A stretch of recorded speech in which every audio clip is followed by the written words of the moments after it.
Hello, good morning, everyone. Welcome back to Total Football Talk. So we're going to look at all the latest news coming out of Manchester United, and this is take two for me because the last one, something wrong with my sound, is killing me at the minute. So apologies. We're going to look at all the latest news coming out.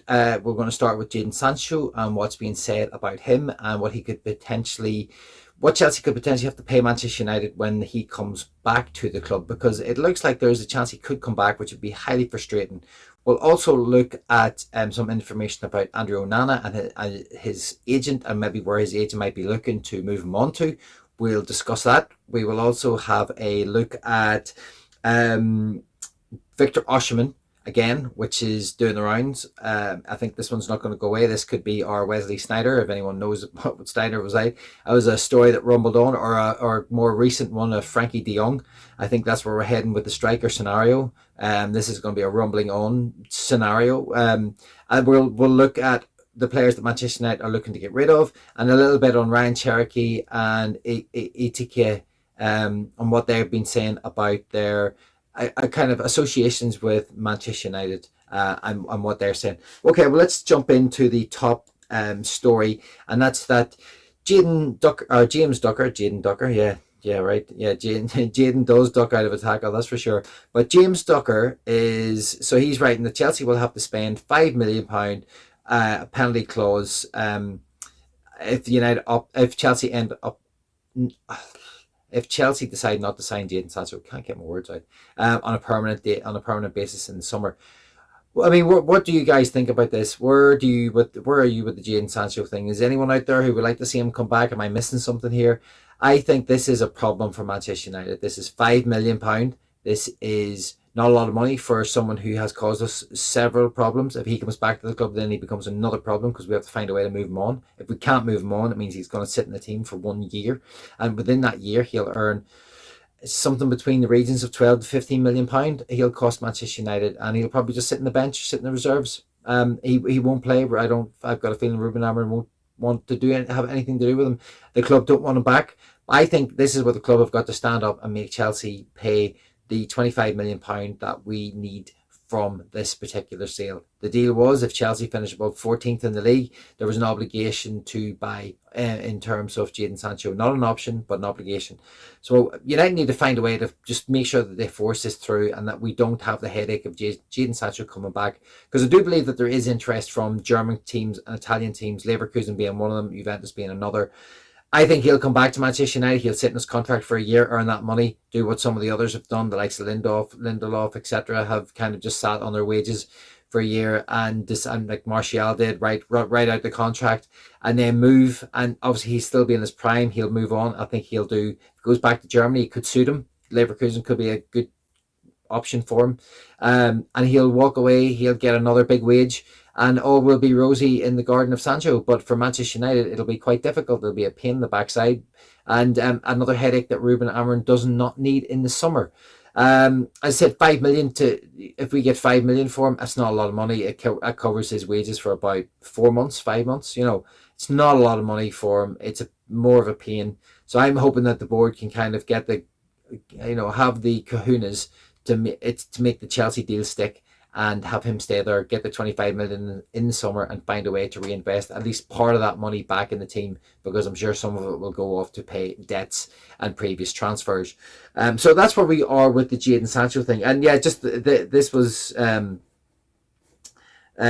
Ornstein was also talking about this as well. Manchester United will have to pay, or Chelsea will have to pay Manchester United 25 million, we'll have to pay 5 million to send them back. So that is where we are with all those, with the Jadon Sancho scenario, which is going to rumble on. Now, Andre Onana is a new, it's not a new story, but according to from what we know, he has a new agent. Andre Onana has switched agents last month. He hired the agent who got Mendy and Koulibaly moves to Saudi Arabia. Now, do you think that Andre Onana will want to go to Saudi Arabia in this early in his career? He's about 28. For goalkeepers, plenty of time ahead of himself to play top level professional football. I have a feeling that this is just talk, and he just happens to have a new agent who does deal with the Saudi league. I don't think Andre Onana is going to leave. He's on good money here. He's still got time on his contract. I still think he thinks he's not United's number one. I know you guys in the past have talked about James Trafford, and I looked at the Lille goalkeeper Caverlet. I can't pronounce his name. Apologies. But they are young and up and coming goalkeepers that could potentially come in and dislodge Onana from his slot. I think, and James Trafford, the more I look into him, he's had a good season for Burnley. He has Premier League experience from last year. He is quite young. He does look very impressive. He is growing in stature. And I know you guys out there are kind of keen on bringing in a goalkeeper like Trafford. So is this a deal that can be done? Can we shift them out to Saudi? I don't think so. Can we bring in a younger goalkeeper? I think we can. We've still Ekitike to come back, who was a very good youth goalkeeper for Manchester United. He's out on loan at the minute. I don't know. Actually, I can't remember where he is off the top of my head. So it'll be interesting to see if he comes back, because we'll probably have to sell him on. We've got the young kid, the 22-year-old Northern Irish goalkeeper, who we also have to try and find maybe to sell on, because his time in the academy is probably done. So there's another young goalkeeper, Eli Harrison, is it, who is in the youth ranks, who's also very, very good. And Murdoch as well, the currently under 18 goalkeepers, another very, very good goalkeeper. So we have an abundance of young goalkeepers, and some of them probably going to have to be moved on.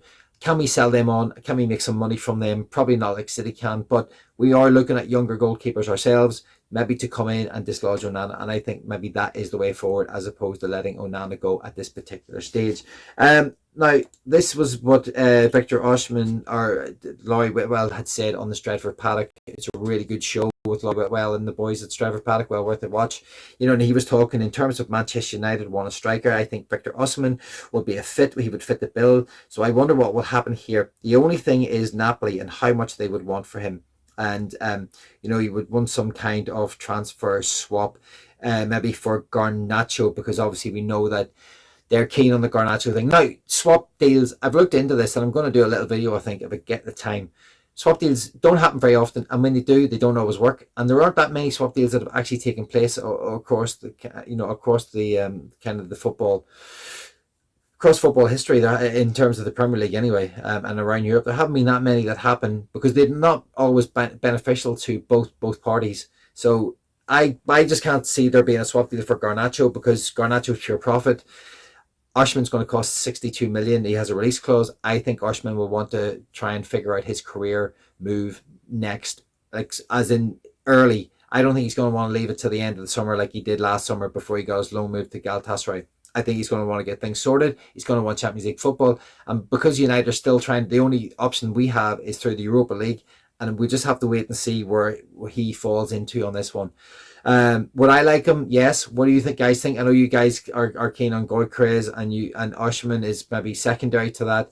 Delap is another one that we've kind of looked at, and there's a couple of other kids that I'm going to bring up at the end in Ekitike and the other young kid. I can't think of his name. It'll come back to me.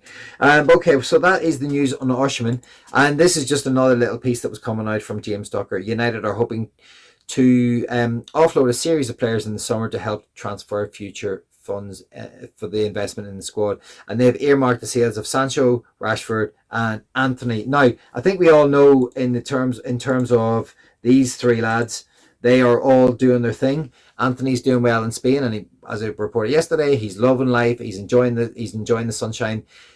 Can he stabilise? Can he keep doing what he's doing, and we get 25 million for him? Obviously, that'll help us just about break even on PSR. So we'll not make a lot of money on him, but at least he will be off the books with a big wage of plus 200 grand a week. And we can move forward with filling his slot with somebody. Obviously, Rashford is doing well with the England. He was doing well with Villa in terms of assists, but he hasn't scored yet. He had a game for England the other night, which he didn't quite live up to the standard of what Tuchel was looking for. Him and Grealish, unfortunately, him and Foden didn't quite give him what he was hoping for.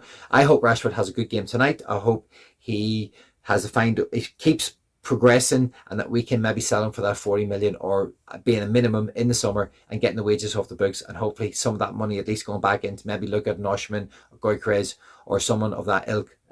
But yeah, that would be kind of what we're looking at. And finally, we'll just wrap it up on Hugo Ekitike and what he said. And Hugo, he had recently said that his favourite club is Manchester United. Now, obviously, he has a little nod to us. very, very good player, up and coming, young player. But again, his fee is quite 70 million plus, and I don't think Manchester United are going to be able to afford that. One to keep an eye on, would be a very interesting profile player to bring in, but I don't think we're going to do it. And then the final one was Ryan Cherokee and what he was saying. And he was saying Cristiano is his idol. My first memories of him are when he lost the UEFA Champions League final back in 2009, and with Manchester United, and he cried. At that point, Cristiano was madness. He was dribbling, he was breathtaking, and at Real Madrid he became the GOAT, and him and Messi are aliens. So I think that obviously he's another one that Manchester United have looked at. Very, very, again, a very, very excellent player, has done very well. With the hold on, I get them mixed up. Is he with the French national, the French under-21s? Did he score a hat-trick against England, or was it Ekitike? It was one of them. Both very good, both very young, both obviously have kind of some kind of connection with Manchester United through their past, whether it's they like the club, or whether they kind of support some of the players that play for the club. And that could lean them towards wanting to come to Manchester United, but I just don't think we can do either of the deals on these ones. I just can't see it happening. Okay, guys, that's your roundup. Thank you very much for listening. I'm Keith. If you hit the subscribe and the like, get your thoughts in the comments and below. It would be absolutely amazing. As I said, your comments help grow the channel. Your little likes help push my channel out there a little bit further. Thank you very much for coming on this journey with me, and I'm going to leave it there, and I'll see you tomorrow, guys.